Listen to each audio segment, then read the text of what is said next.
Empezamos. El día lunes habíamos empezado con lo que era el concepto de conciencia y cognición y terminamos diciendo que cognición era todo lo relacionado con poder pensar, poder opinar, coordinar órdenes, o sea, lo que hacemos en este momento. Y el estado de conciencia es el grado de estar conectado con el mundo exterior. Entonces, en cognición dijimos que lo importante era nuestro módulo frontal, temporal, parietal y también parte de los ganglios basales relacionados con tal. Este es un libro de fisiopatología de Kurtzman, muy bueno porque la verdad está bastante actualizado. Entonces, vamos a ver acá, tenemos el Kurtzman y tenemos el concepto de lo que era síndrome confusional agudo de Lynn. La mató a la puerta.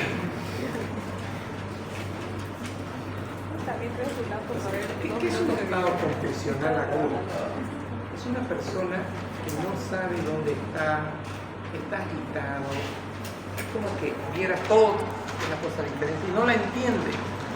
Entonces eso genera un estado esa confusión genera un estado de manifestaciones. Entonces, aquí tenemos confusional agudo o delirium, que se caracteriza por un compromiso cualitativo de la conciencia con compromiso marcado de la atención y desorientación. Entonces, aquí estamos resaltando de que el paciente no nos va a seguir. No esperemos que se conecte con nosotros porque está desatento y está desorientado. ¿Qué es desorientado? No sabe en qué lugar está. No sabe si eso es su casa o el hospital. No sabe si eso es una iglesia o su cuarto. No sabe, está completamente desorientado. En su aparición influyen factores predisponentes del paciente. Esto es muy frecuente en las personas mayores, en las patologías cerebrales de base, es decir, algunos tumores van con esto. ¿Por qué envejecimiento? No por envejecimiento como tal, porque resulta que cuando uno va envejeciendo va haciendo pequeñas embolias chiquititas que no se ven en el átomo. Entonces estas pequeñas embolias, si van tomando nuestros lóbulos frontales, temporales, occipitales o nuestro tálamo, en algún momento podemos hacer un cuadro confusional. Ahora, no solo la patología cerebral de base, ¿no? Lo que les decía, no solo la embolia, no solo un tumor, pueden haber otros factores. El paciente que vi ayer, anoche, era un paciente con 21.000 blancos, o sea, estaba séptico, con temperatura de 38 grados, y el paciente estaba completamente desorientado y con una tuberculosis a nivel pulmonar. Entonces, ahí viene el ejemplo donde dice infecciones. O puede ser un paciente que esté en un estado de choque séptico, pancreatitis, por ejemplo. Ese choque séptico hace de que haya caída de la presión arterial, caída del flujo cerebral y consecuentemente un estado de síndrome confusional. Luego tengo tóxico-metabólicas por lesiones estructurales encefálicas en áreas que no den otra sintomatología neurológica como son la corteza y el área prefrontal. Cuando decimos tóxico-metabólicas, me estoy refiriendo a situaciones como son caída del oxígeno, aumento del dióxido de carbono, caída del sodio, subida del sodio. Eso me puede dar un trastorno de tipo confusional. Ahora veamos conciencia. Y conciencia lo vamos a relacionar con estado de alerta. Vean ustedes, obnubilación, sopor y coma. Eso es conciencia. ¿Qué es obnubilación? Con Pedro. Él solito abre los ojos. Está obnubilado. Don Pedro, no responde. Le golpeo el hombro y en ese momento él abre los ojos. Ese es un estado de sopor. Si lo tengo que sacudir muy fuerte a don Pedro para que me conteste, ese es un sopor profundo. O sea, hay un sopor moderado y un profundo. Y si no me responde don Pedro, ese es un estado de coma. Entonces, ¿qué estoy evaluando aquí? Compromiso cuantitativo de la conciencia. El nivel de alerta se puede clasificar de modo cuantitativo según el estímulo necesario para que el paciente logre aperturar los ojos. La mobilización del paciente tiene que mantener los ojos cerrados, pero los abre espontáneamente. O los abre, cuando uno le habla suavito, no, Pedro, ¿cómo le va? Él lo abre. Pero cuando el paciente requiere un estímulo de apertura ocular, y estamos hablando de golpearle su cuerpo, ese es un soporte superficial, y si el estímulo requerido es verbal, soporte mediano, y si se requiere un táctil, o sea, el último que les dije, ese es profundo. Entonces, superficial es que el paciente requiere un estímulo mínimo para abrir los ojos, el profundo es cuando lo tengo que golpear más fuertecito, y el mediano es un estímulo táctil suave. Entonces, vean ustedes, aquí lo que evaluamos es conciencia. Entonces, no confundamos conciencia con cognitivo. Aquí solamente si el paciente tiene ese grado de conectarse con el medio externo.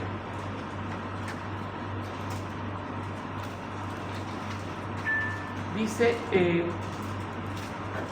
se caracteriza el síndrome confusional por un compromiso cualitativo de la conciencia con un compromiso marcado en la atención de desorientación. Ya mencionamos esto, los factores intercurrentes que podrían ser las infecciones, ejemplo, la meningitis de origen tuberculoso o bacteriano, ejemplo, los estados de choque séptico, y lesiones que estén tomando directamente la corteza parietal o prefrontal. Entonces eso me va a dar un síndrome confusional. Esta diapo me gusta porque la creamos, esto es una creación de nosotros, hecho en clase. Entonces, en esta diapositiva,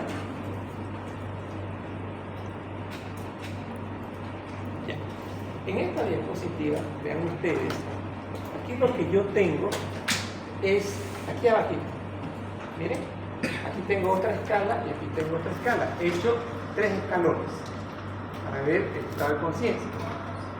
En el primer escalón, obnubilación, el paciente tiene que mantener los ojos cerrados, pero los puede abrir espontáneamente o yo le puedo obligar a abrir. ¿No ven? Hemos dicho eso. Entonces, el obnubilado abre espontáneamente los ojos. Si el paciente obnubilado no abre los ojos, está con una tendencia a cerrar los ojos, ya entramos a un estado de soporte. Y si el paciente ya no abre los ojos, definitivamente estamos en un estado de coma.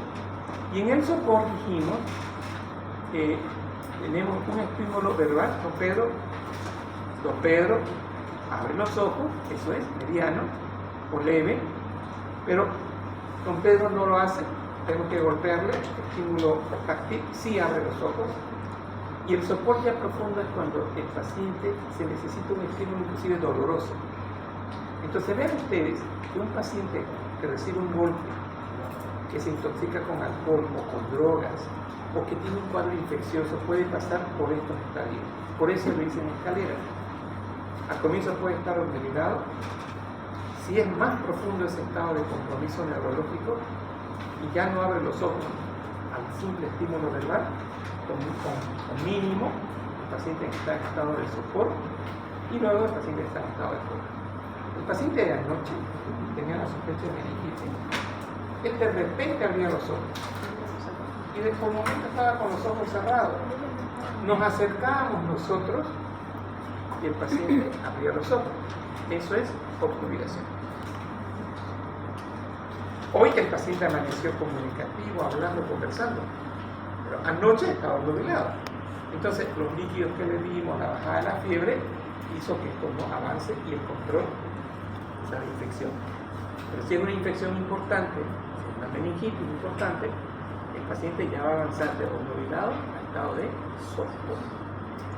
Tenemos los pacientes con, digamos, con neumonías graves, con PCO2 alto. El paciente en la mañana puede estar hablando y en la noche está en estado de sopor. No habla. Hay que golpearlo o hay que producir el dolor para que el paciente pueda abrir los ojos o emitir un quejido. Eso es sopor. Y coma, ni con estímulos ni con nada, el paciente no logra comunicarse. Entonces, compromiso cuantitativo de la conciencia. ¿Cuantitativo qué significa? Que se puede medir.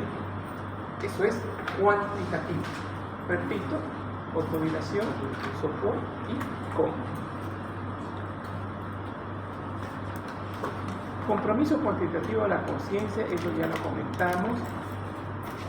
Este es un ejemplo real. Léalo, por favor, el ejemplo. Lea fuerte, lea. Fuerte. Paciente de 75 años con accidente cerebrovascular isquémico en la región occipital y temporal, focalizado en la región braquio o braquiocrural izquierda. Punto a punto. ¿Qué significa focalizado? Miren, esta mano y esta pierna no la mueven. Está focalizado. Entonces es un paciente que se hace la tomografía y se ve que una de las arterias que lleva la sangre al lóbulo temporal y al lóbulo occipital tiene un coágulo. Si yo agarro una manguera y la presiono, ¿va a haber agua? ¿Va a salir agua en el extremo distal? No, porque está obstruida. Entonces, cuando yo digo isquémico, quiero que se imaginen ahora polígono de Wills. La carótida interna es la que va a dar origen a la cerebral media, y de la media sale la cerebral anterior. Y de lo que vendrían a ser las vertebrales del polígono de Wills, vamos a tener la irrigación del cerebelo de la región occipital. Entonces, depende cuál es la arteria dañada. En este caso, vean ustedes, tengo un coágulo a nivel de la arteria del polígono de Wills, de lo que tendría que ser una de sus cerebrales posteriores, o de la misma arteria basilar, y temporal es cerebral medio, o sea, doble lesión del coágulo. Esto, el paciente está focalizado, es decir, tiene una lesión que no mueve todo el lado izquierdo, pupila izquierda.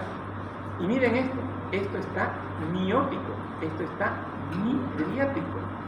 Dice, la pupila está reactiva. Ustedes le ponen la linternita y queda así la pupila, no hace esto. Vemos la otra pupila miótica, no hace esto. Entonces, eso está diciendo que el tronco está tomado. La derecha no valorable por la discoria. La discoria es cuando esta es la derecha.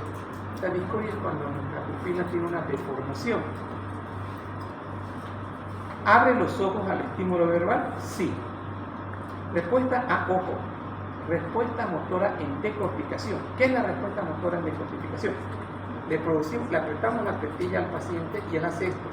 Dice ahí, flexión de miembros superiores y extensión de los miembros inferiores. O sea, flexiona esto y estira la rodilla.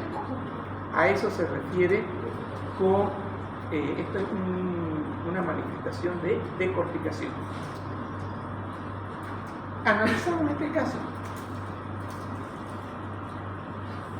Dice, sopor cuando el paciente requiere de un estímulo. Sí, este paciente estaba en estado de sopor, podría estar.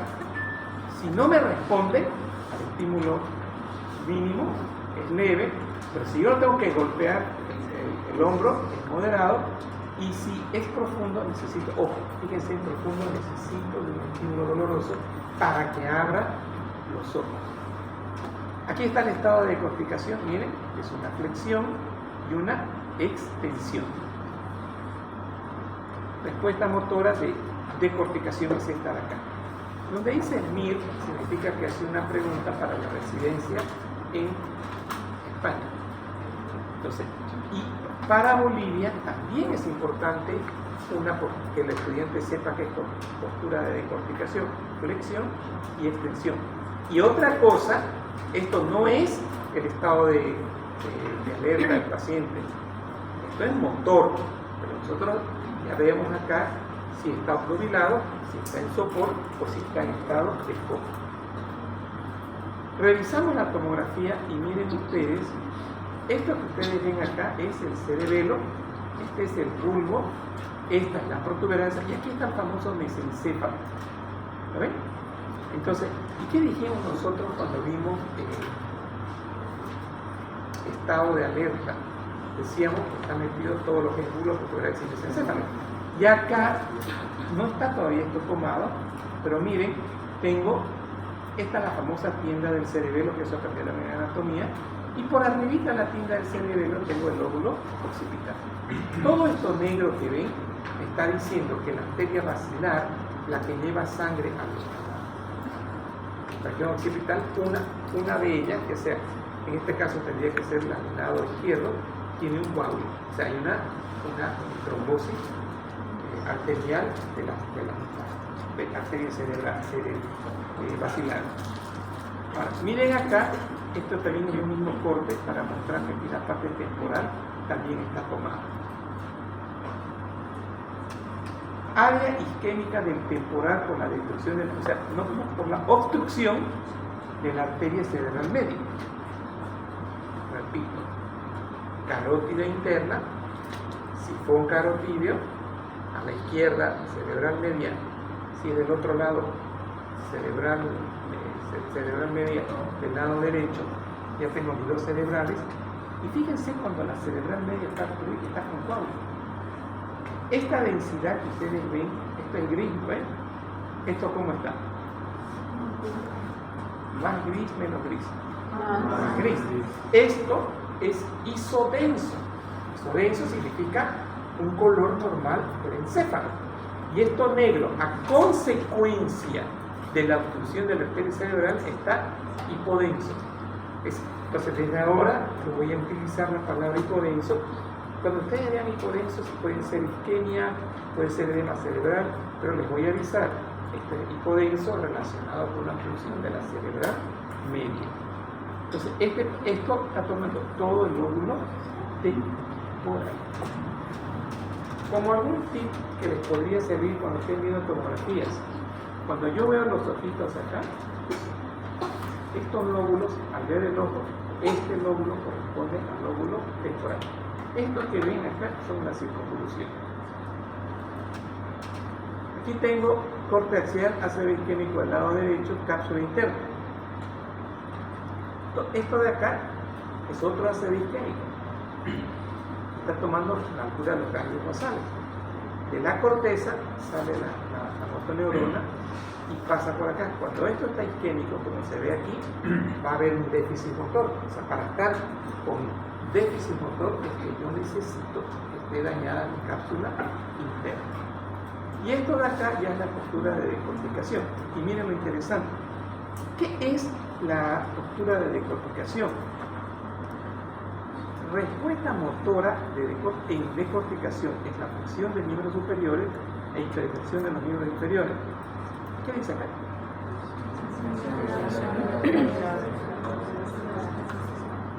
Dice por encima del mesencéfalo. Entonces, si yo retrocedo esto un poquito, todas las lesiones que tengo por acá arriba puedan tomar el mesencéfalo, estamos hablando de algo grave. Me van a dar decorticación. Entonces, cuando decimos por encima del encéfalo, hacemos un corte sagital, recordamos un poco de la anatomía y tenemos bulbo, protuberancia, mesencéfalo. Este es el cuerpo calloso, aquí está el mesencéfalo y todo lo que está por arriba del mesencéfalo, si toma las dos cortezas, dijimos que para entrar en trastornos del estado de alerta tienen que estar tomados las dos cortezas, ¿no ven? Eso fue lo que habíamos comentado. Entonces, este término que aquí dice tiene que ser por encima del mesencéfalo. No está en tronco, me da tiempo, me da zona. Dice, flexión, esto ya lo comenté, la respuesta motora oye, ahora, un detallito. ¿Qué dice acá? Descerebración. Extensión de las cuatro extremidades. ¿Qué lesión es esta? De la vía córtico-espinal. La palabra descerebración es cuando el paciente está así, estirada la mano entre los miembros superiores y los miembros inferiores. ¿Y esto qué me está diciendo? Que hay una lesión de toda la vía córtico-espinal. O sea, eso que ustedes han perdido la neurona que va de la corteza, los núcleos locales, los núcleos macroencefálicos, de ahí viene y pasa por la cápsula interna. Eso está lesionado. Entonces, eso me están diciendo que es un estado de descerebración. Y ustedes me dicen, ¿qué es más dañino? ¿Una decorticación o una descerebración? Una descerebración. Porque significa que estamos tomando cápsula interna y corteza también. Y recalcarles esto que ya mencionamos la última clase, tiene que ser bilateral, no en un solo lado. Ahora, miren, vamos a hablar de una señora que por intento de suicidio con quetiapina.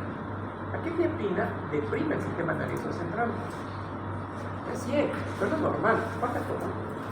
40. Fallo combinado bilateral del córtex y del tronco cerebral secundario a fármacos tóxicos como son las quetiapinas. Estamos repitiendo esto un poquito, estamos diciendo hipoxemia, laurenia, o sea, estamos hablando de lesiones tóxico-metabólicas.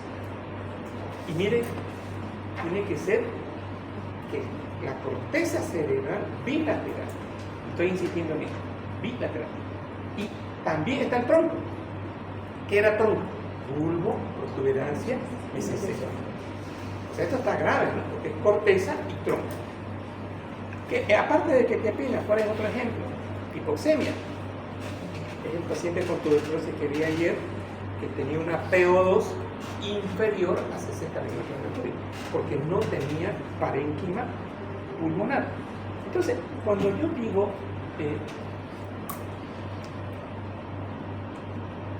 no tenía parénquima pulmonar, veamos esto.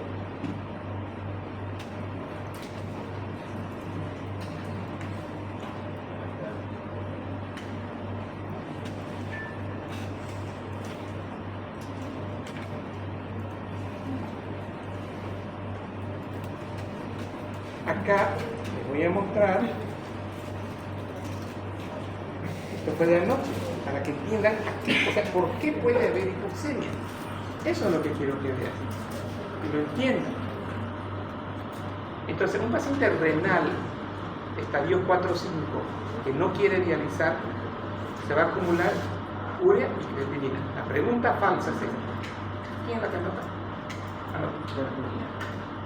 Esta es la pregunta, no de todos los demás. Esta es la pregunta. Un paciente renal crónico en estadio 4 o 5, con una creatinina de 6, una urea de 150 miligramos barra decilitro. ¿Cuál sería la causa del coma o del estado de estupor? El amonio, la creatinina o, inciso C, urea. ¿Por qué no amonio? ¿Qué dice la pregunta? Dice un paciente con insuficiencia renal crónica. ¿Lo entendieron? Pero viene otra pregunta. Shakira, ¿no? La otra pregunta, Shakira. ¿Paciente o Shakira? Shakira. Pues hombre, vamos. Entonces, la otra pregunta. Paciente con antecedentes de tomar whisky 3/4 de botella diaria,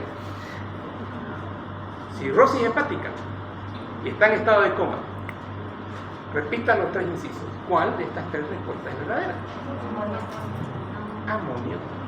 Correcto. Y puedo poner coma, la pregunta continúa, con función renal normal. Y si quiero ser más fregado, tiene daño renal, y tercera pregunta, paciente con insuficiencia renal crónica estadio 5 y cirrosis hepática con antecedentes de encefalopatía. ¿Cuál es la causa del coma? No, no todas. Urea y amonio. Señores, me encantó el que dijo todas. Levanten la mano. Me encantó porque van a aprender la verdad.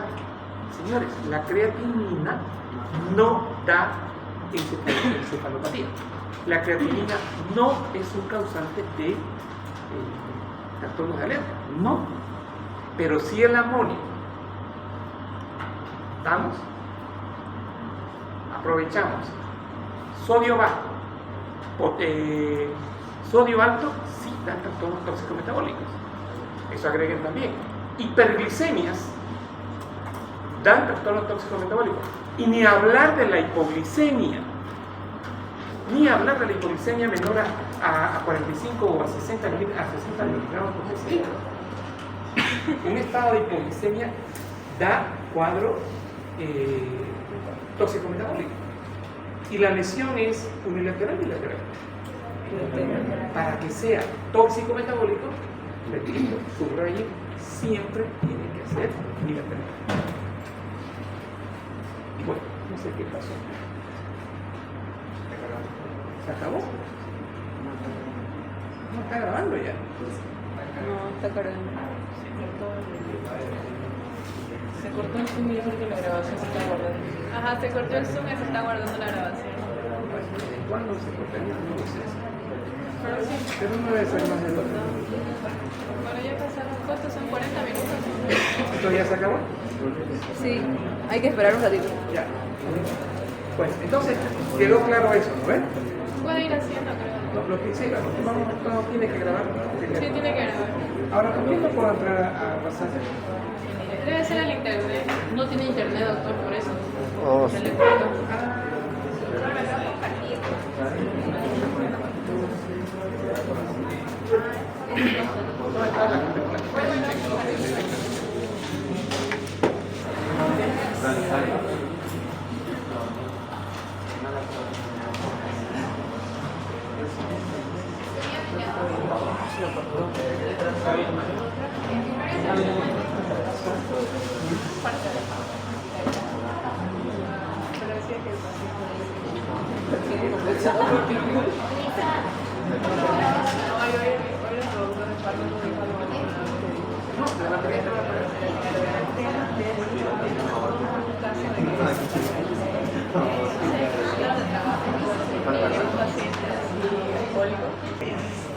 ¿Cómo se puede tener, cómo puedo tener una hipoxemia severa? Detalles. Shakira, ¿cuándo se considera una hipoxemia con compromiso, que puede haber compromiso encefalopático? Respuesta. ¿Me está mandando Shakira? Sí. Respuesta menor a 60 mmHg. Otro. ¿Qué otro elemento de los gases sanguíneos está comprometido en la encefalopatía hipoxémica? Perdón, en la encefalopatía. No sé, ¿cuál de los mejor dicho? Vamos a rehacer la pregunta. Una encefalopatía, ¿en qué situaciones puede haber encefalopatía? Inciso A, verdadero, hipoxemia. Inciso C, hipercapnia. ¿Qué es la hipercapnia? PCO2 mayor a 50 mmHg. Entonces, cuando yo tengo patologías como estas que les voy a mostrar ahorita, puedo tener una de las dos o las dos. Esa señora de la quetiapina, su bulbo estaba intoxicado por quetiapina, entonces la respiración era mala, ¿no? Eso, ella tenía cúmulo de dióxido de carbono. Entonces,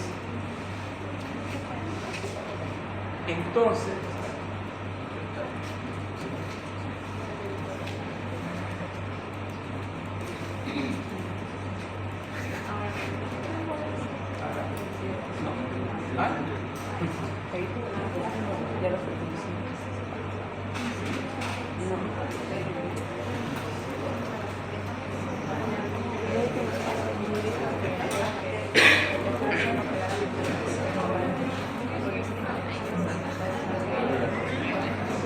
Estaba bien.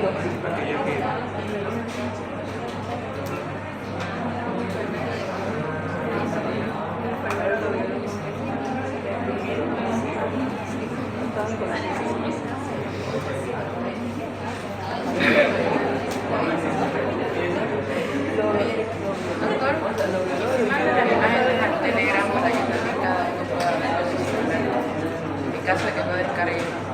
Valentina, ¿y qué te reí? Pero si la era conscientemente.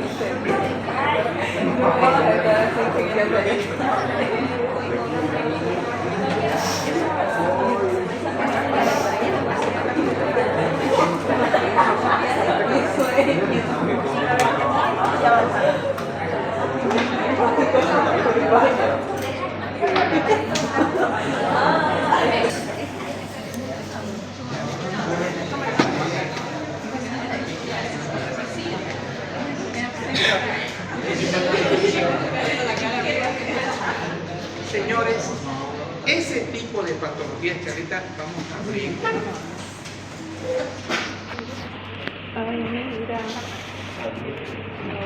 Ese tipo de patologías. Abran por favor el Zoom. Perdón, el Telegram. Miren ustedes, vean acá la primera imagen, la de arriba. Mano derecha. Eso lo entienden porque ustedes han llevado anatomía. Lo negro es normal.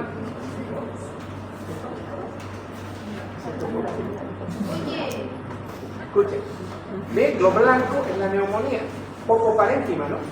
¿Dónde va a haber intercambio, difusión? No hay, ¿no ve?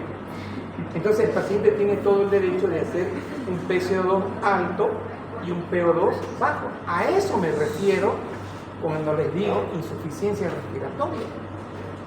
A eso me estoy refiriendo. Es grave esto. Entonces, si ustedes como alumnos hoy no ven una imagen como esta, no lo van a lograr digerir. Entonces, la idea es esa. Esos alveolos, esa imagen blanca, ¿la ven? La luz de acá, ¿no te apagan la luz? Esto que ven acá, ahora, imagínense ustedes estos globos cuando ustedes iban a la plaza con sus padres. Pasa el que vende globos. Imagínense esos globos que son los alveolos que están llenos de leche condensada. Sí, es que eso es lo que está pasando. Esto es lo que estamos viendo acá. Es una neumonía. Entonces, ¿cómo puede haber difusión de oxígeno y de dióxido de carbono? Complicado, ¿no ven? Entonces, por eso les digo que las insuficiencias respiratorias pueden ser con caída solo de oxígeno, eso es las hipoxémicas, la tipo 1, o con subida de PCO2. Entonces, ambas, juntas o por separado, pueden causar un trastorno de tipo del estado de alerta, obnubilación, estupor y coma. Entonces, por eso es que quería que miren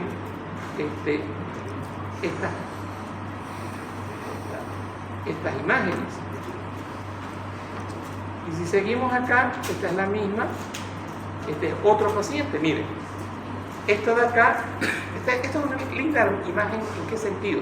Este es el lado derecho, lóbulo superior, lóbulo medio y lóbulo inferior. Esta es la cisura, miren, esta es la cisura. Entonces, si partimos que lo negro es lo fisiológico, lo normal, y lo blanco, fíjense, todo el lóbulo superior está con neumonía, el lóbulo medio también, el lóbulo inferior derecho también.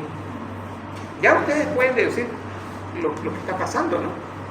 Es un paciente que va a tener un trastorno de difusión de oxígeno y si es flaquito y está desnutrido, un trastorno de alteración en el dióxido de carbono.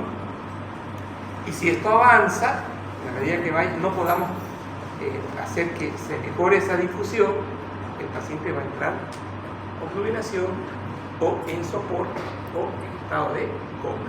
Entonces, estos pacientes ya son para usar un ventilador, hay que entubarlos, hay que meterles oxígeno. Entonces, es por eso que quería que vean estas imágenes para que les quede claro y no tengan duda del concepto. Bien, ahora tomamos la clase.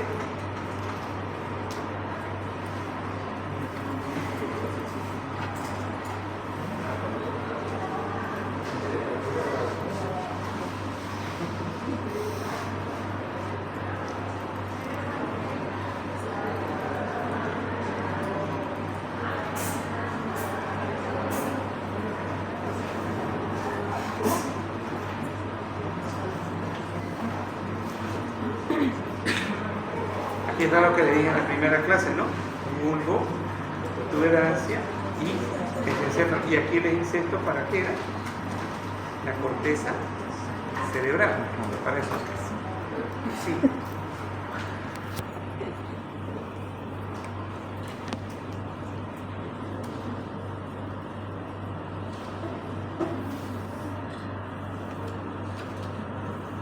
Bien. Entonces, aquí vemos lo siguiente. Ya, enciendan la luz de allá. Por favor, de allá enciendan. Eso, está perfecto. Entonces, ¿qué vemos acá?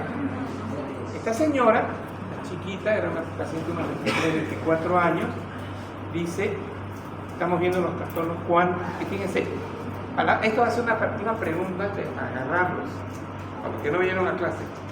No es cualitativo, es medible. ¿Se mide el estado de obnubilación? Sí. ¿Se mide el estado de sopor? Sí. ¿Se mide el estado de coma? Sí. Pregunta, anote, miren. ¿Cómo evalúo, cómo cuantifico el estado de obnubilación?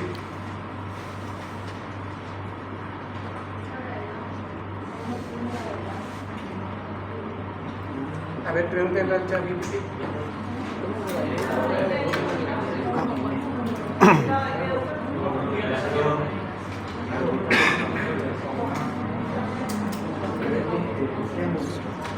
¿Cómo evalúo?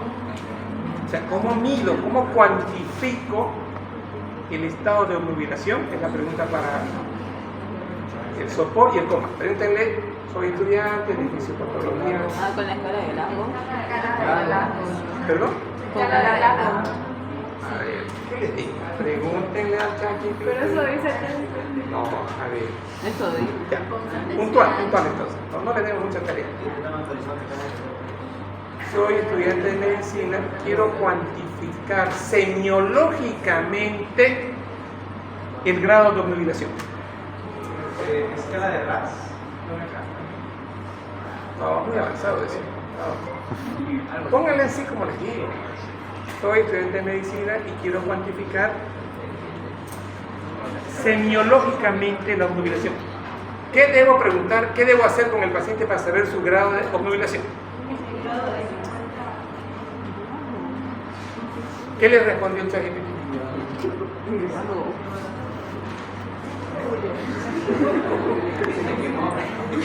De una manera sencilla porque me cuesta entender. Ya está.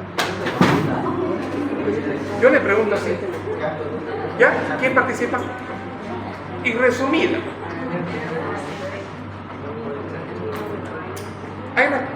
No le voy a su chat que es tarde de ustedes. es que eso. También volvió a mencionar la escala de Glasgow. Es que estaba a mi nivel de tercer año. Quiero que participen, que lean lo que tienen. Responderme como si fueras el doctor. Ya, vamos, quiero que participen. Participen, no tengan miedo. Ya, el adelante de su compañero, Claire. Fuerte. No diga esto. ¿Según quién? ¿Según quién? Claro. Otra cosa que dice siempre, el coso. Yo no sé qué es el coso. Según esto. No. Empieza, desde el comienzo. Según. Es. ¿Está bien? ¿Está correcto? Sigue. Ya, en el punto de biológico, la cuantificación del estado de obnubilación se realiza evaluando el grado de compromiso del sensorio, nivel de conciencia y esto implica el observar y descubrir. ¿Esto implica qué? ¿Esto implica qué? Observar y descubrir. Ajá. ¿Ya? El grado de respuesta a estímulo, que la respiración verbal responde a ese llamado, comprende lo que te dice, ahí el estado de la respuesta. 2. La respiración táctil o dolorosa. Se necesita tocarlo o aplicar el método de la respuesta. La calidad de la respuesta es adecuada y coherente. El obnubilado está despierto, pero con atención disminuida, sentimiento, responde lentamente o con sensación, puede parecer desorientado en tiempo, espacio o persona. 2. La evaluación de la atención y la Punto. A ver, está bonito. ¿Qué les dije yo? Usando ese concepto, ¿qué les dije respecto a cómo evalúo la obnubilación? Hice una escala. El paciente está hipoglicémico o que está con sus quetiapinas, que no son 40, son unas 10, abre los ojos espontáneamente. ¿Estamos? Eso es obnubilado. Ya, bajo este texto, ahora recuerden, sopor. Abre los ojos. Un estímulo verbal Sí. Táctil. Físico o doloroso. Cuando es físico y dolor, ahí aparece la clasificación de Mediano y sopor, moderado y grave. El dolor es grave. Y el estado de coma no hay respuesta. no responde. ¿Ahora me entendieron? Sí. Perfecto. Ya. Entonces, fíjense, como para ustedes esto es nuevo, ha costado un poquito que se agarre, pero para eso está el docente. Por más que haya ChatGPT, tiene que haber un docente. O sea, para eso estoy. Pero ¿cómo se han dado cuenta que no sabían? Porque les pregunté antes. Y no ataron ni desataron. Porque no lo entendían el concepto, pero me parece que ya lo entiendo. Entonces, las preguntas son. Pregunta Shakira. ¿Cómo evalúo el estado cuantitativo de la obnubilación, del sopor y el coma? Inciso A, estímulo visual, no, estímulo externo. Inciso B, estímulo táctil. Inciso C, sin respuesta al estímulo del dolor. ¿Cuál de las tres es verdadera? ¿Seguro? Las dos primeras. Todo es verdadero. Porque estoy preguntando así, global. ¿Cómo evalúo? Ahora, puntual ya sería, tomando en cuenta el concepto, quiero hacer una evaluación de coma. Entonces, en el estado de coma existe, inciso A, respuesta al dolor, ¿no? Inciso B, respuesta táctil, ¿no? Inciso C, sin respuesta. A ningún agregue, sin respuesta a ningún estímulo. ¿Listo? ¿Aprendieron? Fantástico. Ahora, caso clínico. Caso clínico. Esta chiquita, miren, tenía 16 años, 3 semanas en tratamiento psiquiátrico, toma quetiapina 100 cada día, clonazepam por su estado de ansiedad, 0,5 por cada día. Horas 21, o sea, 9 de la noche de este día, decide autoagredirse y toma 40 tabletas de quetiapina, llega al centro de atención privada. Esto fue ahora 21. ¿Qué dice acá? Una hora después, ¿qué dice acá? Obnubilación. Entonces, ¿qué hacía? ¿Cómo la ven la chica? Abre los ojos, pero ya estaba obnubilada. La paciente tiende a mantener los ojos cerrados, pero los abre espontáneamente y cuando se conecta está confusa. Pero confusa no es estado de conciencia. Es un estado de conciencia, pero no cuadra en ninguno de estos, ¿no ven? Bien, horas 22. Pero 12:41, 21, 22, 23, 12, 3 horas y media después, su nivel de conciencia empeora, es decir, abre los ojos a estímulo táctil. ¿Qué es eso? Sopor mediano. Va al hospital francés y al no haber espacio físico la deriva. Estamos a 12:41. ¿A qué hora llega al hospital? A 4. 7 horas después, ¿qué dice? Sopor profundo. O sea, ¿qué es sopor profundo? ¿Qué tuvimos que hacer? Causar dolor, ¿no? Causar dolor necesita estímulo doloroso. Si aquí está la respuesta. Necesita estímulo doloroso para que abra los ojos. Se procede a hacer lavado y esta es la quetiapina que sale de la barriga. Señores, ¿saben qué? Puede haber no había espacio en el francés, sé. Pero puede haber sido real que no hay espacio. Pero deberían haber hecho un lavado por lo menos. Porque fíjense que llegó más temprano. A nosotros ya nos llegó casi en coma para entubarla. Hicimos lavado y sacamos toda esta cantidad gástrica del contenido amarillo de los que sale con esto de tableta. Entonces, ¿qué demuestra este caso clínico? ¿Qué aprendieron?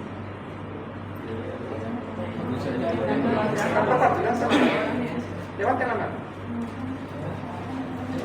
Oigan, a ver, si estuviéramos en un Oktoberfest, o sea, en esa fiesta, y ustedes están con 30 euros encima, yo los veo y todo, o sea, Ese sería mi sueño. ¿Cuál sería su sueño docente? Un día cuando yo frente, levanten la mano. Yo creo que va a ser como poco ustedes. Levanten la mano los que me dijeron, quiero que participen. ¿Qué aprendieron? A no ser negligente, doctor. Eso aprendió. Perfecto. Claro. Perfecto. ¿Qué más aprendió? Y actuar rápido. No. Nada que ver ChatGPT aquí. ¿Qué aprendió? El estado de organización. Evaluar el estado de conciencia. A ver, alguien que me haga toda la información. ¿Quién más? ¿Qué más aprendieron en este caso? Bueno, evaluar todos los estados de memorización, soporte y coma, y cómo con el tiempo la paciente fue empeorando hasta casi llegar al coma. Eso les he mostrado. Por eso anoté las horas. Oigan, cuando yo estuve haciendo este caso el año pasado, lo hacía con los estudiantes. Porque en las horas, los estudiantes lo que quería mostrar es cómo se va el paciente deprimiendo. Cómo va disminuyendo, va entrando en obnubilación, en estado de estupor y luego coma. Ese es un caso interesante, pero fíjense que esto lo hice para los estudiantes. Entonces, haciendo las preguntas, recapitulando, me parece que quedó claro. Aquí tengo ahora somnolencia, estupor, eso ya es lo mismo. Aquí tengo alteración del estado de alerta, depende. Aquí, esto ya es un análisis. En este análisis, ¿qué tengo? El sistema activador reticular del tallo encefálico y sus proyecciones ascendentes hacia el tálamo y a los hemisferios cerebrales. Esto se dibujó con esta actualización. Aquí tengo el tallo y esta es la proyección hacia los hemisferios cerebrales. O sea, sí, sabemos por anatomía que hay proyección de neuronas entre tallo, ganglios basales y tronco. Eso es algo anatómico normal. Aquí hemos repetido lo mismo. Aquí dice, ¿por qué está afectada? ¿Por qué está deprimida la paciente? O sea, ¿por qué ha ido con obnubilación, sopor y coma? La actividad del sistema activador reticular ascendente, compuesto por las neuronas dentro del tallo encefálico, mesencefálico central, la parte lateral del hipotálamo, así como sus núcleos medial e intralaminar del tálamo, difunden desde los núcleos hacia la sinapsis en los campos dendríticos distales de la neurona piramidal, grandes en la corteza cerebral, y generan una respuesta de sopor. O sea, está comprometido todo el tronco, especialmente el sistema reticular activador, que es la parte rostral, están comprometidos parte del tálamo y la corteza. Todo eso invadió, intoxicó la quetiapina. Tienen dos aspectos: estado de alerta, el estado de vigilia que ya comentamos. Algunas funciones mentales especializadas están ubicadas en las regiones corticales, otras están en los núcleos subcorticales, en los ganglios basales y en el tálamo. Lo nuevo ahorita para ustedes es, en la anterior clase hemos hablado de corteza, hoy estamos mencionando ya el tálamo, involucrado en el estado de conciencia, en el estado de alerta, el tálamo y los ganglios basales. Y el daño de estos núcleos o sus interconexiones con la corteza pueden causar déficits cognitivos. Bien, esto es más de lo mismo. Esto lo saqué de un libro de fisiopato. Este libro es muy bueno. Enfermedad de Gary Hammer Gary. ¿Qué tengo acá? Dice: sistema reticular que está deprimido por intoxicación de quetiapina, alterando el estado de alerta. O sea, el tronco, ¿no? El sistema reticular activador. Eso ya es lo mismo. Eso es lo mismo. Esto es del MIR. Dice: la conciencia depende de la integridad funcional del sistema reticular activador ascendente, localizado en el tronco encefálico, arribita, ¿no? Su parte rostral, de la protuberancia hasta la parte caudal del diencéfalo, preguntan el MIR. La corteza cerebral bihemisférica. Por tanto, las principales circunstancias que causan coma son, miren, insisto en esto, ¿no? Fallo bilateral y difuso del córtex cerebral. Listo. Para que tengamos alteración del estado de alerta, tiene que ser un fallo bilateral. ¿Qué más dice acá? Y difuso. O específicamente del sistema reticular activador ascendente, que es la parte superior del tallo encefálico, y fallo combinado bilateral del córtex y del tronco cerebral, secundaria de fármacos tóxicos, o sea, o hipoxia, hipoglicemia. Entonces, si yo les pregunto algo, digamos, relacionado con los tóxicos metabólicos, estamos hablando de corteza y tronco, o sea, todo ya, no solamente área del núcleo rostral, ¿no? Sino con el sistema reticular, todo, corteza y mesencéfalo. Esta es la causa de la hipoglicemia, alteración de conciencia, ya dijimos esto, contenido, eso ya comentamos, diferencia entre estado mínima de conciencia, el síndrome de encontramiento, esto ya mencionamos. Y aquí tengo ahora el famoso Glasgow. El Glasgow se hizo en los TEC grave. Sí, dijimos apertura ocular, dijimos que era para observación, ¿no? Y esta apertura ocular, miren, se la puede evaluar en cuatro partes de una escala. Espontánea, al estímulo verbal, al estímulo doloroso, y no puede estar no presente. Entonces, si ya no está presente, ya estamos hablando de coma. Entonces, en el Glasgow se toma la apertura ocular, que también era el punto para hablar de estado de conurbación, estupor, ¿no? Respuesta verbal, o sea, si le hablamos con el paciente nos cuenta quién es, dónde está orientado, o está confuso, no sabe el paciente dónde está, o realmente está hablando aburrida, ¿no? Una respuesta inapropiada. Yo le pregunto, ¿dónde está usted? En el cine. Inapropiado, está en el hospital. Incomprensible, no le entendemos. O, este es grave, ninguna. Respuesta motora. ¿Se acuerdan que el paciente tenía déficit motor? Esto es localizado al dolor, o sea, yo le digo primero que levante, no levante, pero le aperto la tetilla y el paciente tiene flexión, el otro lado, el sano. Puede ser o flexión de retirada, se defiende, o flexión forzada. Y extensión forzada, esto estamos para la descerebración. Entonces, con esto yo cuento los puntos y digo, este paciente tiene Glasgow de tallo. Entonces, ¿qué es lo que toma en cuenta? Esto tiene que aprender de memoria. ¿Qué toma en cuenta la escala de Glasgow? La apertura ocular, la respuesta verbal, la respuesta motora. Pregunta de examen, más que pregunta, ponga como un tips, aprender el Glasgow.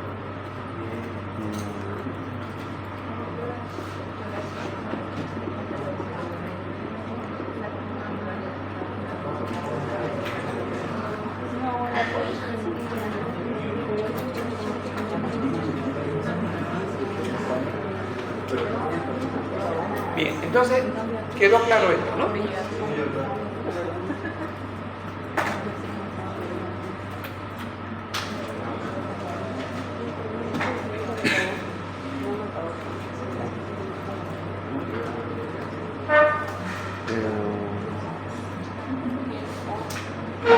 ¿Quieren dejar de compartir pantalla? No. Dale a compartir abajo. En Share. Compartir. Ahora. ¿Está compartiendo? Sí. Ya. Lo que quiero es, esto me está estorbando.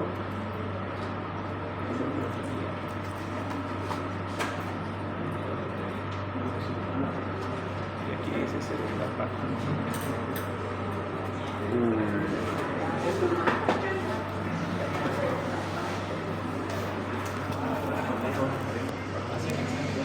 Ya.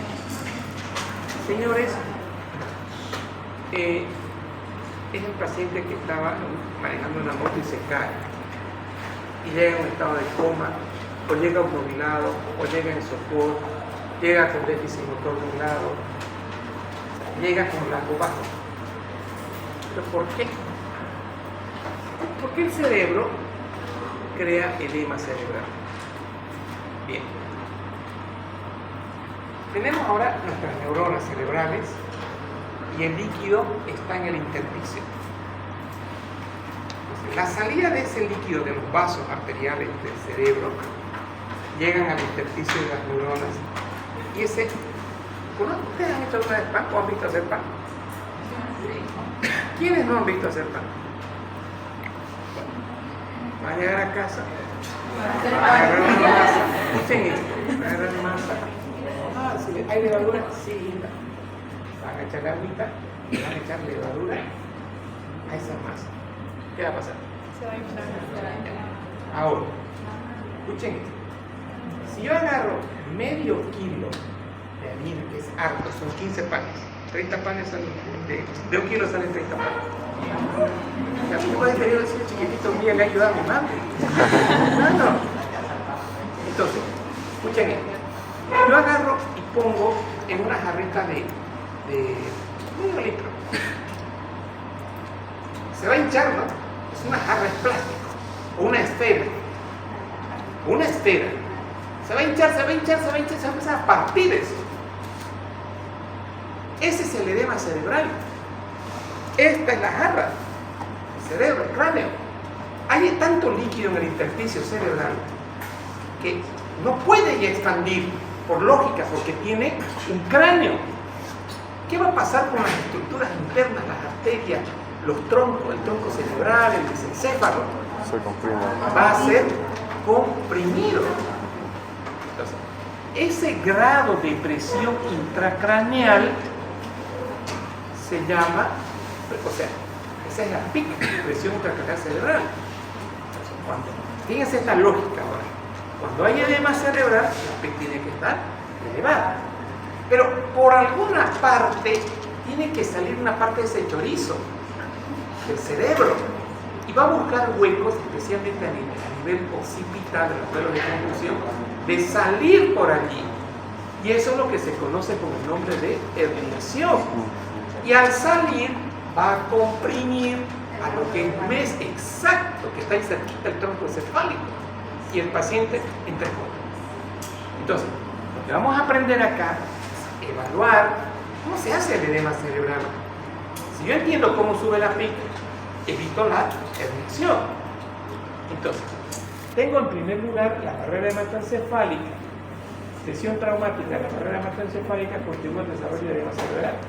Vasogénico postraumático, o sea, se golpea el paciente, se rompe la barrera hematoencefálica y el endotelio, a través del endotelio, empieza a salir líquido hacia el espacio intersticial. Esto es por lesión de barrera hematoencefálica. Ah, y aquí menciono esta palabra. ¿Qué dice acá? Ah, perdón. ¿Qué dice acá? Edema vasogénico. Entonces el paciente va a empezar a tener edema vasogénico, que es ruptura de la barrera hematoencefálica, salida de líquido del intersticio. Luego aquí tengo esto primeramente es fisiológico. Entonces, fisiológicamente, gasto cardíaco 5 litros, ¿no ves? El 21% de los 5 litros va, ya dijimos, al riñón. El 30%, 27% al hígado. Y un porcentaje de esa sangre tiene que ir al cerebro. Pregúntale, por favor, ¿cuánto es del gasto cardíaco? ¿Cuánto va en porcentaje de esa sangre al cerebro? ¿4%? Creo que es 7%. ¿Qué salió? El 15%. 15, perfecto. El 15% del gasto cardíaco va a pasar al cerebro, flujo sanguíneo. Entonces, 15. Ahora, ¿cómo puedo aumentar ese flujo sanguíneo? Produciendo vasodilatación. ¿Qué da vasodilatación? Una caída de la presión, el paciente está en estado de choque cardíaco. Hipotensión arterial, vasodilatación. Acidosis metabólica, vasodilatación. Hipercapnia, lo que acabamos de mostrarles, PCO2 elevado a más de 50, vasodilatación. Cuando hay vasodilatación cerebral, esto me va a aumentar el flujo sanguíneo cerebral. ¿Para qué? Para compensar. Estamos con acidosis, estamos con hipotensión o hipercapnia, se vasodilata el cerebro. ¿Esto qué causa? del 15% aumenta el flujo sanguíneo al 25%. Entonces, el gasto cardíaco va a caer en una hipotensión, pero la vasodilatación me aumenta el gasto cardíaco. Para tratar de llevar el oxígeno adecuado a nivel del cerebro. Ahora, la hipercapnia, como tenemos acá, no hemos dicho,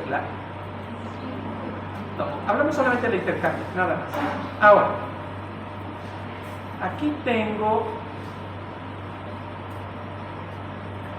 este es el diámetro normal, esta es vasoconstricción. Voy a pasar a la otra diapositiva para terminar de explicarles esto. En condiciones normales, el contenido se puede dividir en 3 compartimientos: en un parénquima cerebral, o sea, masa encefálica, líquido cefalorraquídeo, un 10%, y sangre, otro 10%. Total, tengo 80 de parénquima, 10 de sangre y 10 de líquido cefalorraquídeo, 5. Cuando aumenta el volumen de alguna de estas 3 componentes, aumenta también la presión que ejerce dicho compartimiento sobre los otros 2. Aquí está. El paciente tiene ahorita vasodilatación, porque está hipotenso, porque está acidótico, hipercápnico. Ese diámetro aumentado del vaso va a causar que haya edema cerebral, va a causar que haya compresión de otras estructuras, porque dice aumenta el volumen de alguna de las 3, o sea, en este caso aumentó el volumen de la parte arterial, y esto causa aumenta la presión que ejerce en los otros 2 compartimientos, o sea, ya en el mismo líquido cefalorraquídeo con el mismo parénquima. En condiciones normales, estas variaciones se compensan de forma aguda a través del desplazamiento de líquido cefalorraquídeo hacia la cisterna lumbar. De forma más tardía existe una disminución de flujo cerebral. Vamos a ver acá. Esta es la presión de perfusión cerebral. Aquí tengo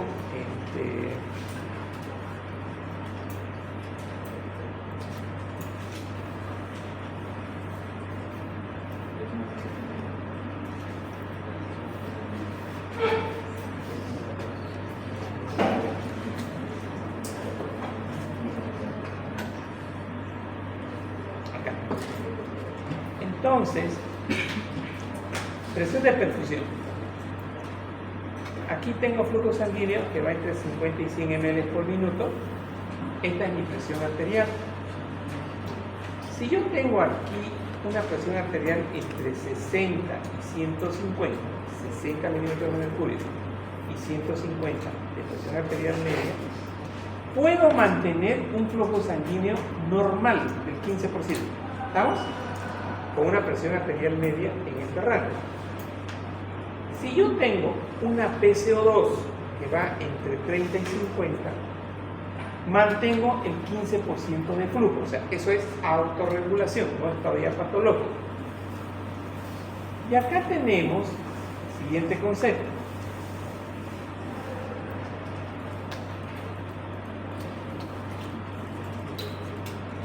Sin embargo, cuando estos mecanismos tampon fallan, o sea, estos mecanismos de regulación, el aumento de la PIC puede suponer una disminución en el aporte sanguíneo, secundariamente una reducción de la presión de perfusión cerebral, con lo que aumenta la probabilidad de lesiones isquémicas, pues la presión parcial de la perfusión depende tanto de la PAN como también de la presión intracraneal. Estas son las 3 relaciones que se tienen que distinguir. Y vamos a ver, dice, ¿cómo se compensa esto? El aumento del volumen intracraneal no repercute en la PIC, pues el desplazamiento del líquido cefalorraquídeo y del volumen sanguíneo cerebral lo compensan. En la segunda fase, el sistema de regulación se encuentra en el límite y no consigue amortiguar el aumento de la presión secundaria, el aumento de volumen. Parece esto chino, pero se lo voy a traducir. Por último, en la tercera fase, el sistema de autorregulación ha desaparecido y aquí se produce edema. A ver, ¿qué tengo acá?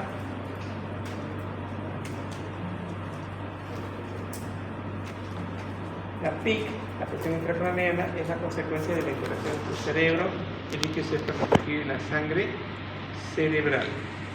Como hemos señalado anteriormente, corresponde al parénquima cerebral en el 80%. Ya dijimos que el parénquima cerebral es el 80% y 10% eran los vasos y el otro 10% era el líquido cefalorraquídeo. Aquí no dice nada.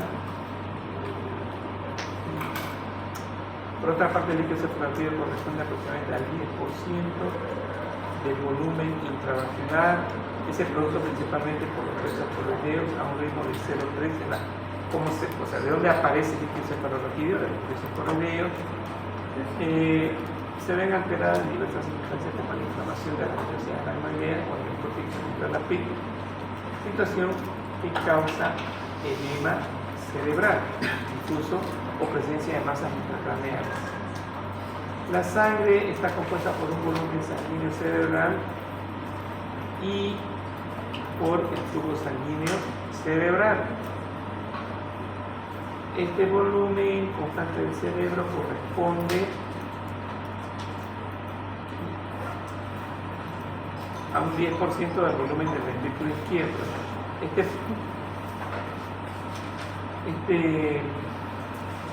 volumen sanguíneo cerebral contribuye en forma directa sobre la PIC. Tiene que haber una forma.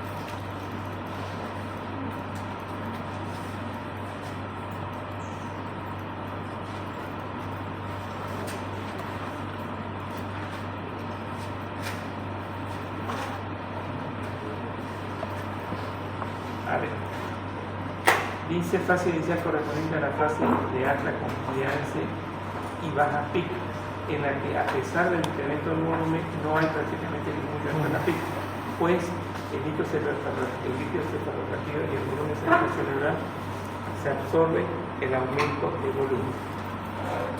¿Qué significa esto?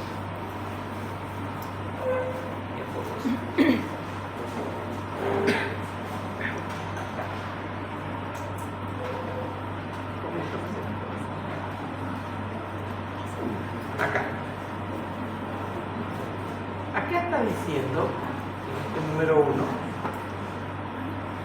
nosotros tenemos, digamos, este líquido cefalorraquídeo de acá.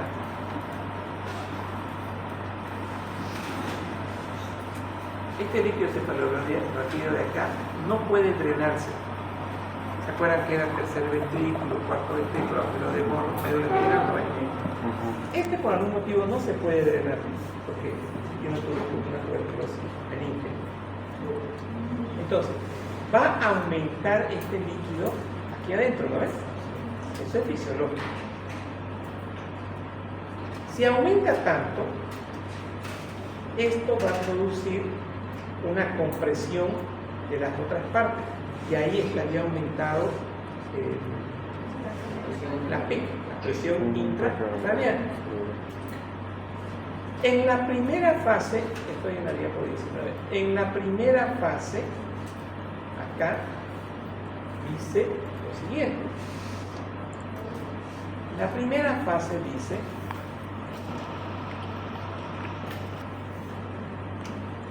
baja PIC, en la que la PIC es aún baja, pero progresivamente empieza a aumentar. O sea, en la primera fase hay todavía, digamos, hidrocefalia en esta patología en sí. Hay un poquito de edema cerebral, pero todavía no hay PIC elevado, o sea, no hay presión intracraneal.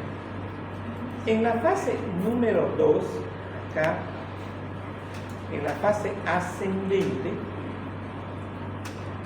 fase de baja o nula compliance o de descompensación y PIC alta, en la que los mecanismos compensatorios se han agotado y pequeños cambios de volumen condicionan grandes aumentos. ¿Qué significa esta fase 2? ¿Qué es compliance? Compliance es el grado de estiramiento de algunos músculos, perdón, de algunas estructuras del cuerpo. Ese cerebro sigue vasodilatado, sigue habiendo líquido en el espacio intersticial. Dijimos que se aumentaba el drenaje también del líquido cefalorraquídeo para bajar ese exceso de líquido. Pero llega un momento en que ya no puedo aumentar esa reabsorción por los ventrículos y el cerebro ya no tiene dónde irse, ya no hay compliance. Entonces, esos edemas cerebrales, cuando la compliance está alterada, empieza a producir edema cerebral. Aquí tengo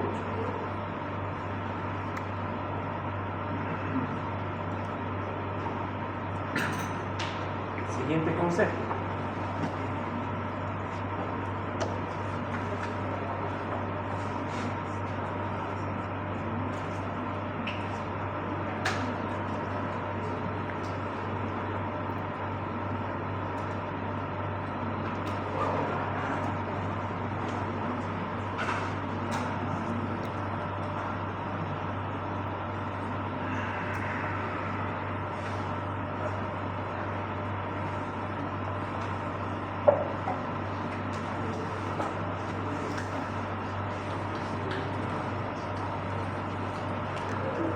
Estoy en Telegram y estoy en la página de seducción y ahí yo escribo, quiero poner acá en este celular la palabra edema cerebral y que me busque algún edema cerebral. ¿Cómo hago?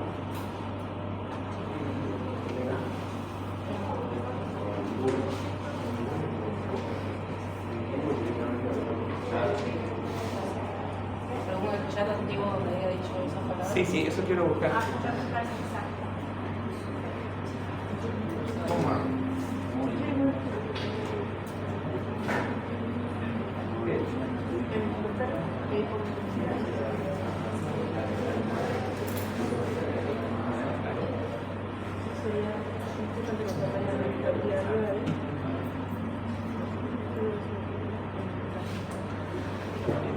Pero yo quiero buscar solamente. No, pero yo no quiero.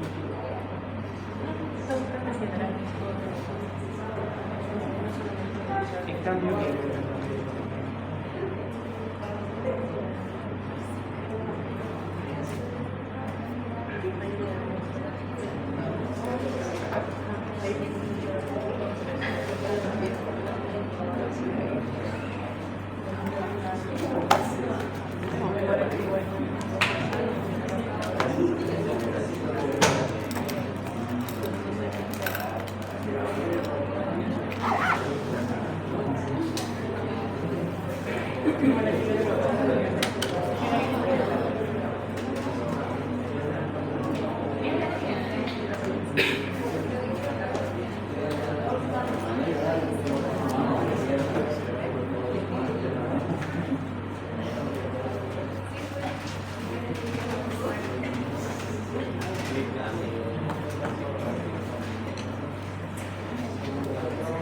esto que estamos viendo acá, la luz, por favor, la apaga. La luz.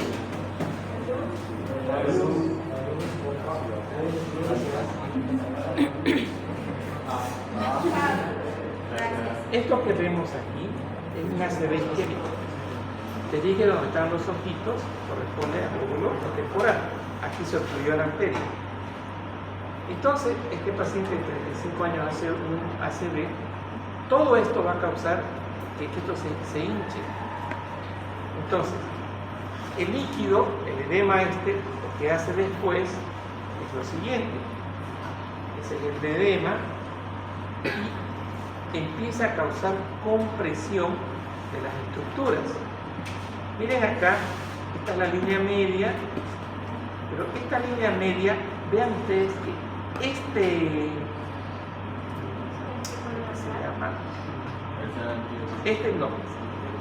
ventrículo lateral, igualito a este yo no debería tener acá, ¿no ven? Pero miren dónde está. ¿Lo ven?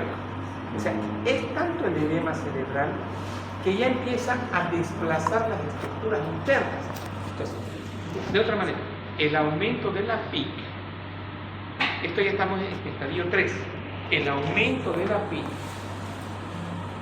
ya no tiene compliance y desplaza las estructuras internas. El drenaje natural dentro de este ventrículo está alterado, ya no hay esa compensación. Acá yo debería ver las circunvoluciones, que son las cositas que entran y salen, no las veo, porque todo esto tiene edema cerebral.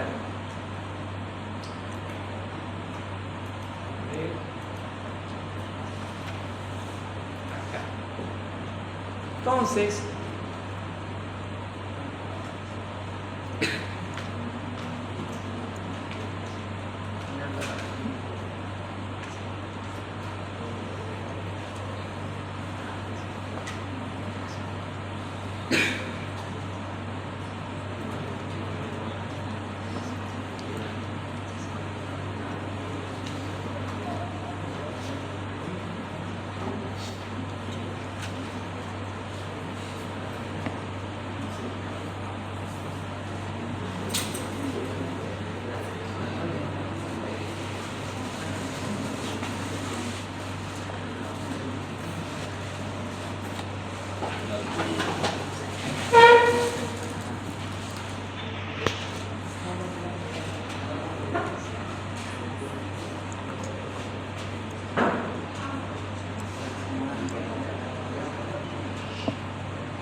esta imagen quiero que la vean. Miren esto.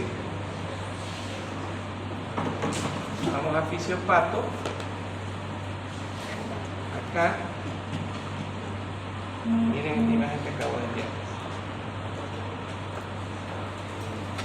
Denle la flechita de mirando hacia abajo. ¿Esta? Sí. Ahí está, gracias. Mire, señores. Esta señora, 70, 80 años, aquí en la cerebral media tenía un aneurisma, se rompe el aneurisma, hay colección de sangre. Esto negrito que ven ustedes acá es edema, o sea, edema intersticial, vasogénico, porque estos vasos se han roto. Y todas estas estructuras, miren, este es el ventrículo, miren lo desplazado que está. Aquí tengo líquido, sangre dentro del ventrículo. Entonces, lo que quiero es que entiendan que el sistema de regulación, cuando hay PIC aumentada, no se puede compensar. Y estas estructuras empiezan a causar ya compresión de las otras. Ese es el problema de la PIC aumentada. Entonces, aquí vimos, acá les voy a mostrar,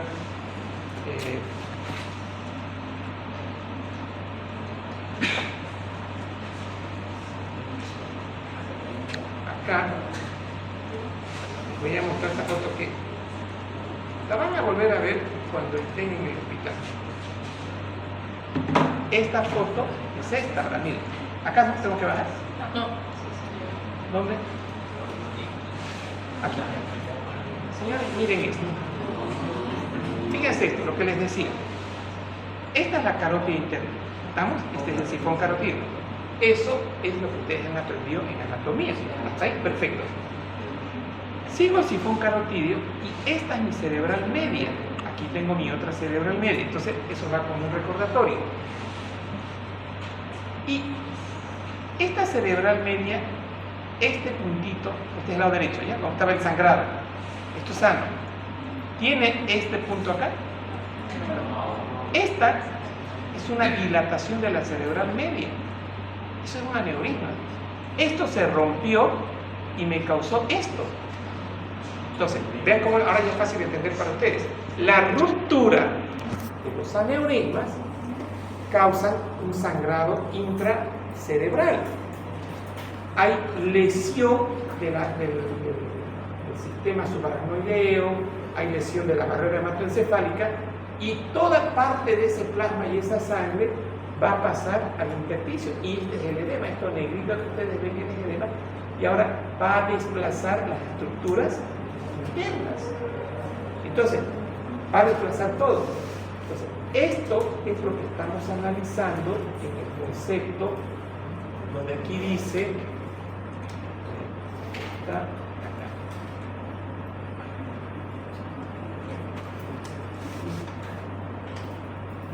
Dice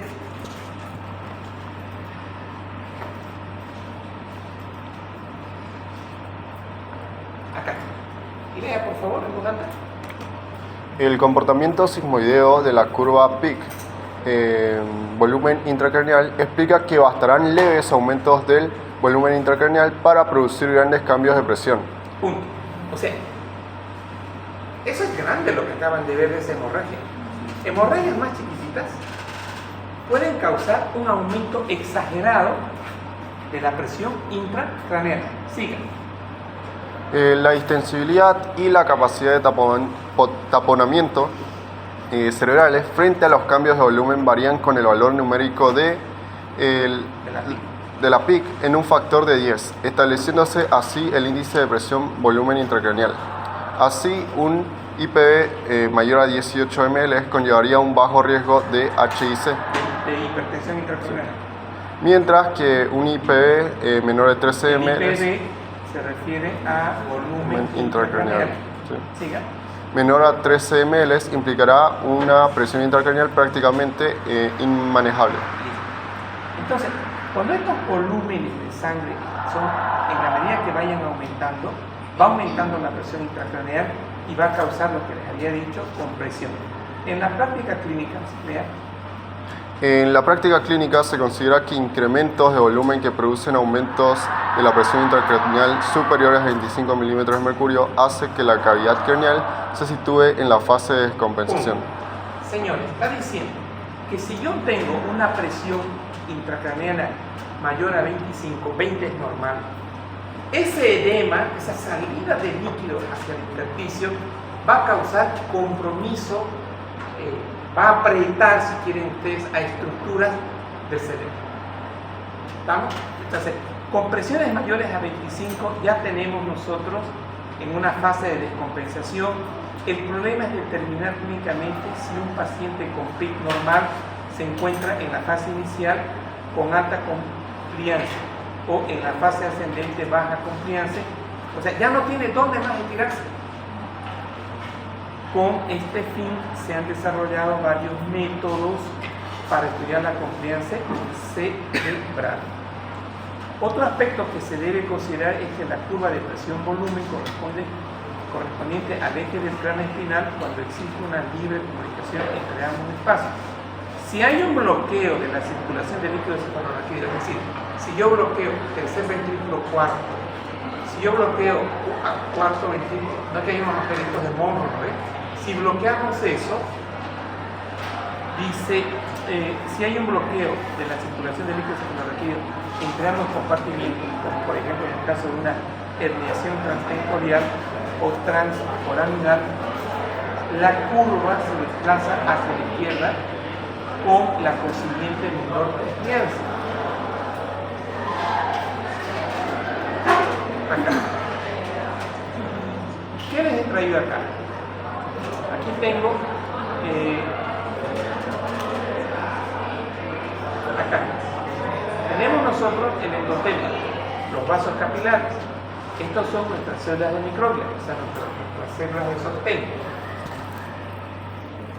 Ya sea por vasodilatación intensa, ya sea por TEC, ya sea por tumor, ya sea por un coágulo intracerebral, o sea, un coágulo intraarterial, cerebral medio, anterior o basilar, la cosa es que empieza a salir líquido, ¿no? Al intersticio. Esa salida de líquido al intersticio inicialmente no va a causar PIC elevado, pero va a llegar un momento en que ya hay tanto líquido en el intersticio que empieza a desplazar a las estructuras internas. Ahí ya tenemos nosotros el aumento de la PIC y es ahí donde el paciente está corriendo riesgo. Entonces, ¿qué tengo acá? Un hematoma epidural me va a causar edema vasogénico postraumático, un TEC me va a causar edema vasogénico postraumático. Este edema causa el edema cerebral El aumento del edema cerebral aumenta la presión intracraneana y esto lleva a mayor isquemia. ¿Por qué? Si nosotros vimos aquí en esta diapo esto, quiero ahora que se imaginen lo siguiente. Acá tengo líquido abundante. ¿Estamos? No se ve, no se ve. ¿Por qué no se ve? ¿Por qué no ve? Si estoy en... ¿Hace rato vieron? Escape. ¿Qué? Ya. Ah, ya sé por qué. Porque tengo que...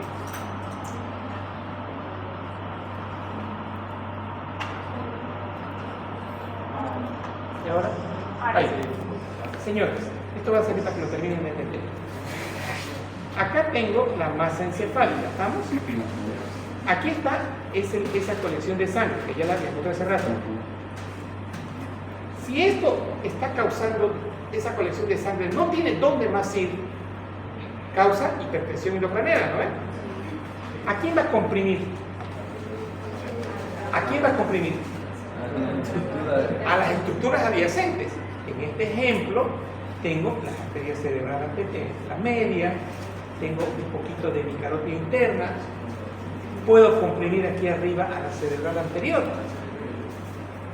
El cerebro, eso está más abajo. Pero, entonces, ¿qué dice acá? Aquí decía lo siguiente. Dice, esto ya lo vimos. Entonces, si ellos dicen, no, ahora concéntrate en esto. Aumento de la presión intracraneana, fuga exagerada de líquido. Ya tengo mi hematoma ahí. ¿Qué pasa con ese edema? Con esa pica aumentada. ¿Quién comprime? Acaba de mostrar las arterias. ¿A qué arteria? A la cerebral media. Si yo la aprieto a la cerebral media, ¿cómo va a estar el flujo por fuera? El flujo distal de la cerebral media. Disminuido. Eso se va a traducir en isquemia. Y si hay isquemia, ahora tengo fregada mi arteria cerebral media, todo el sector donde tiene que irrigar la cerebral media no va a llegar sangre. Por lo tanto, tengo daño del tejido cerebral. Si yo comprimo los ventrículos laterales, va a haber una hidrocefalia. Mejor dicho, va a haber una hidrocefalia porque los ventrículos, a través de los plexos coroideos, están permanentemente produciendo líquido. Y esa compresión de ese hematoma no le está dejando que ese líquido salga. Entonces ya tengo dos motivos. Tengo el aumento de la presión de los ventrículos, que me va a aumentar más el edema. Entonces esto sucede cuando hay un TEC. ¿Qué hago yo para bajar el edema cerebral, la salida de líquido? Tengo que causar vasoconstricción cerebral. ¿Cómo? Aumentando la frecuencia respiratoria para que caiga el PCO2, porque dijimos que el PCO2 causa vasodilatación. Lo bajo el PCO2, lo meto un ventilador al paciente y lo tengo a 20 por minuto respirando. Hay vasoconstricción. Entonces, vasoconstricción es que esto se aprieta, por lo tanto hay menos salida de líquido y se reduce el volumen de sangre en el área del tejido cerebral. Ahora, TEC y nivel de conciencia alterado, eso ya lo mencionamos. Aquí tenemos un ejemplo de lo que era el edema cerebral, ¿lo ven? Ahora, aquí, ¿qué pasó con ese edema cerebral? Aumentó tanto la PIC, de acá está el edema cerebral, que aumentó tanto que empieza, aumentó tanto la PIC aquí arriba, que a nivel de occipital el cerebro se empieza a meter por el agujero de occipital. ¿Y a quién va a apretar? Tronco, y el paciente va a entrar en estado de coma. Y miren aquí, no solo está pasando, eso es herniación. Por otro lado, el mismo edema está desplazando, esta línea amarilla es lo oficio, lo normal, pero miren dónde está este ventrículo. Está al otro lado, porque todo esto lo desplaza. Entonces dice, el aumento del edema aumenta la PIC, presión intracraneana, y esto comprime el tejido cerebral, y esto es lo que va a causar más compresión, más aumento de la PIC, más daño cerebral. 9% de los TEC, 42% de los TEC abiertos por traumas, dan convulsiones, hay daño neuronal. ¿Por qué hay daño neuronal? Porque apretan las neuronas, ¿no ven? ¿Cuál es la repercusión de la crisis convulsiva? Porque el edema cerebral comprime las neuronas y esto causa convulsiones, o también puedo tener hipoxia, hipercapnia y liberación de mediadores excitadores. Todo esto me hipercapnia y liberación de mediadores excitadores. Todo esto me lleva al estado de convulsión. Aquí tengo aumento de la PIC, mejor dicho, traumatismo craneoencefálico o un ACV isquémico da edema cerebral, fuga de líquido al intersticio, aumento de la PIC. Es tanto el aumento de la PIC que comprime el cerebro, ¿no?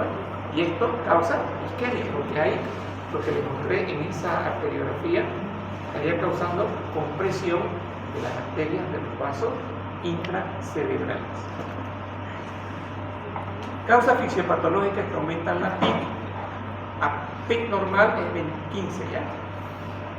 Hasta 25 podemos tolerar. Y habla de... ojo, esta pregunta dice el año pasado. ¿Qué dice acá? Milímetro. ¿Qué dice acá?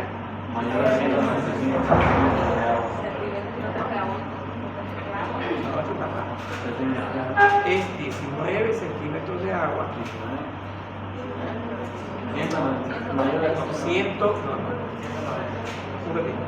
es 15 centímetros de agua normal, y si lo expreso en milímetros, 195. Hay que corregir. A ver, tenemos que ver su ChatGPT. ¿Cuánto es la presión intracraneana expresada en milímetros de mercurio y expresada en centímetros de agua? ¿Cuánto es la presión intracraneana expresada en milímetros de mercurio? Normal, ¿no? PIC normal. ¿Qué dice?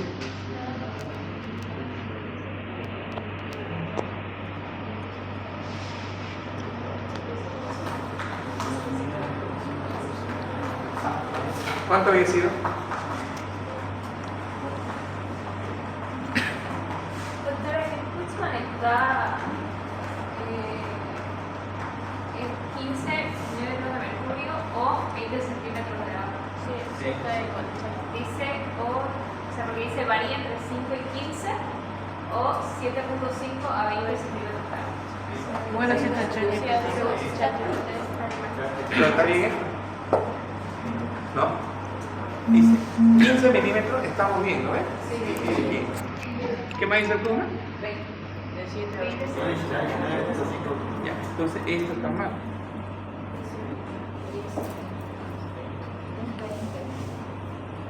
Entonces esto está mal, ¿no ves? Esto es normal. 10 centímetros. Ahora sí. A ver, esto es centímetros de agua, ¿ya? Esto es milímetros de mercurio. A ver, pregúntale a ChatGPT o GPT, no sé. 20 centímetros de agua, ¿a cuántos milímetros de mercurio corresponde? Esta es una fórmula matemática. ¿A cuántos milímetros de mercurio? Sí. 20 centímetros de agua, ¿a cuántos milímetros de mercurio corresponde? O sea, quiero que lo entendamos bien.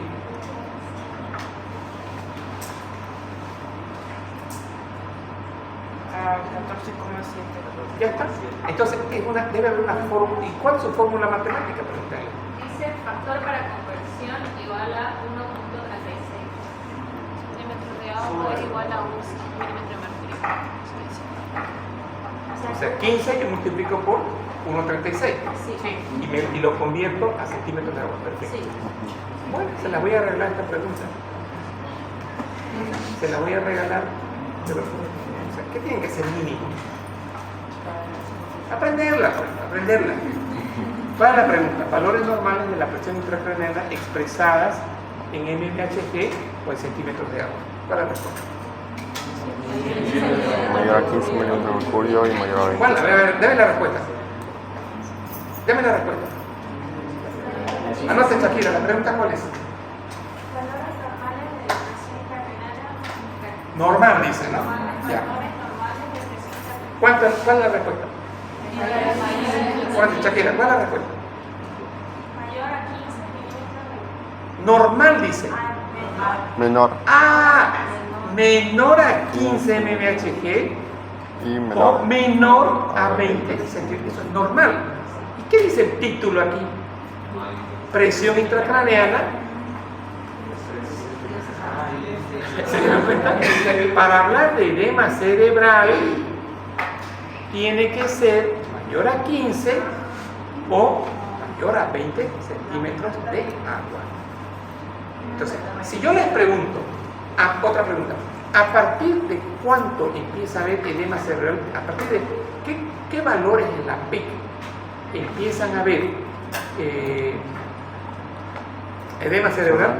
Mayor a 15 milímetros Exacto, de mayor a mercurio 15 milímetros o mayor a 20 centímetros de agua.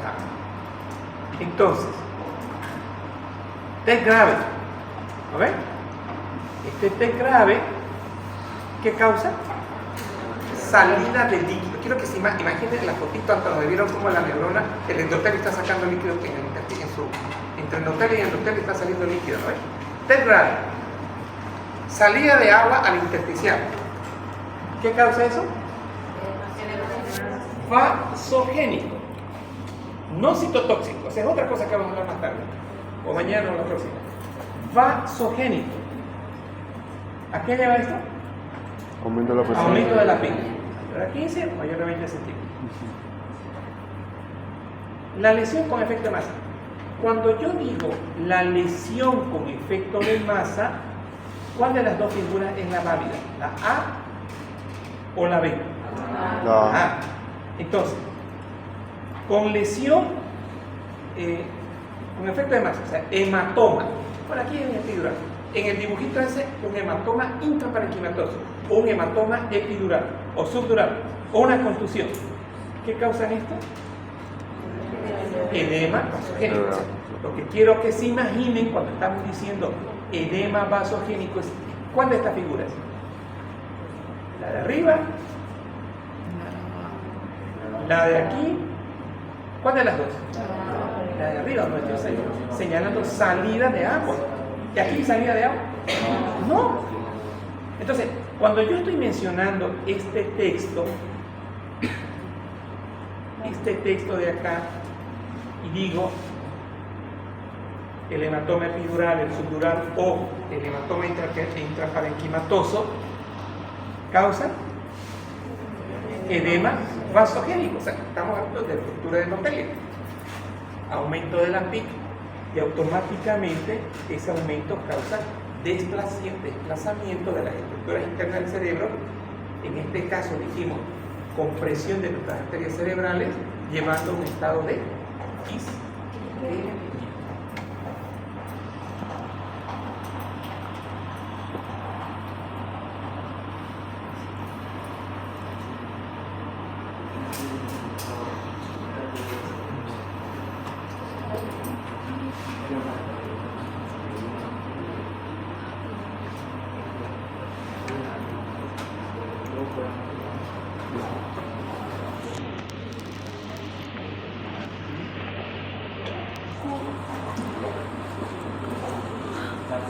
Ya nos vamos, ya escuché por ahí en botes.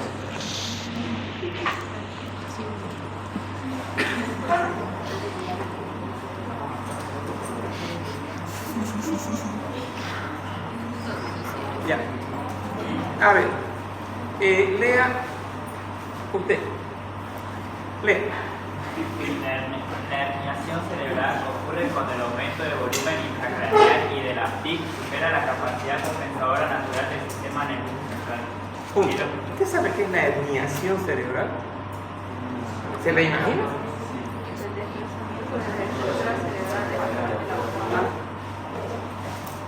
Ahorita quiero una imagen que me colóquenle Google de herniación del uncus septum. Y la ponen ahorita en el que quiero que vean la herniación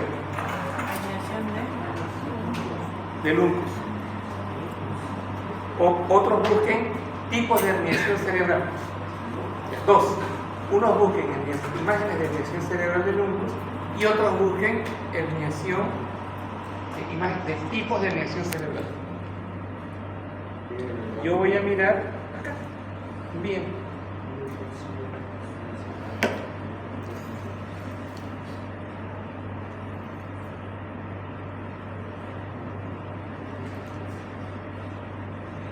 Yo estoy mirando ahí, porque bueno. Me encontré algo ahí, creo. Pero mándelo. Hágale un cortecito y lo manda. Y hay una acá. Hay dos ahí. Miren esto, jóvenes. El edema cerebral está acá. ¿Y ahora qué hago? ¿Qué hay acá? Miren. Ahora.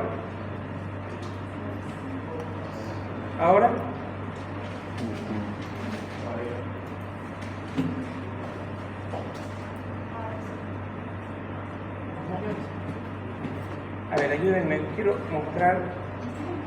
Estoy en escape. Ya. Acá.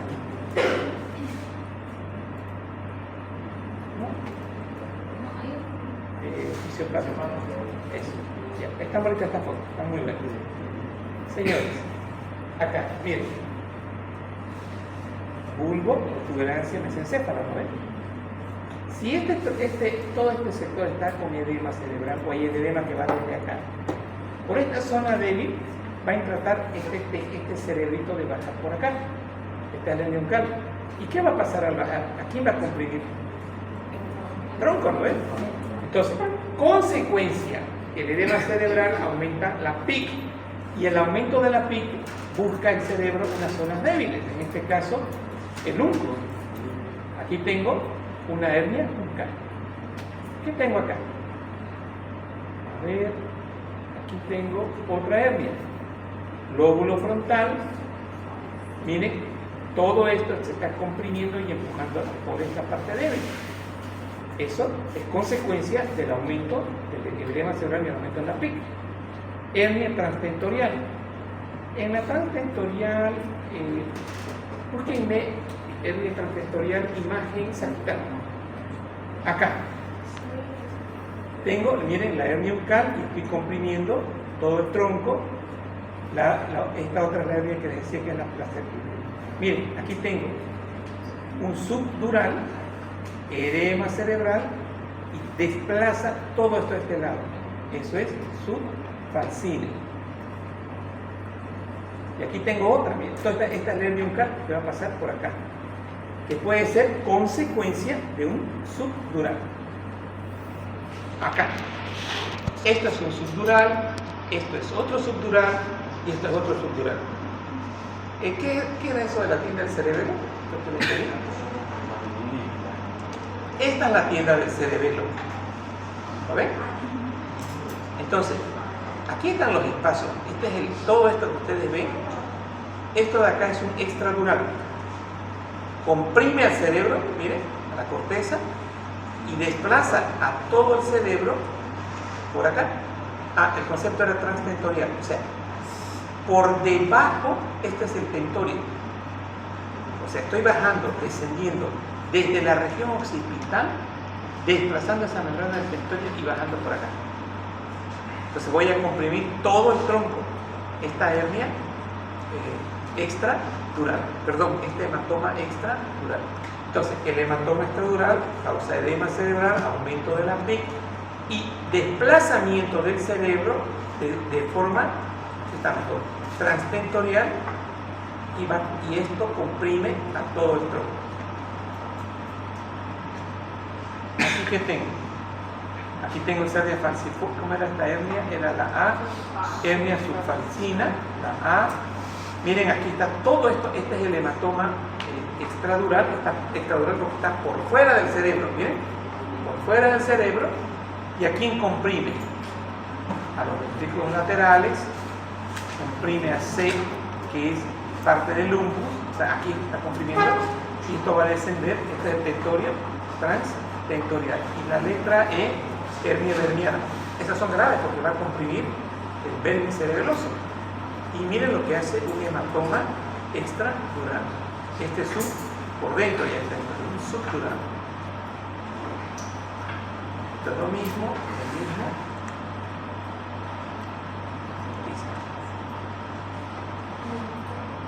¿Les gustó el tema? Sí. Bueno, estoy seguro que de acá van a salir 10 neurocirujanos.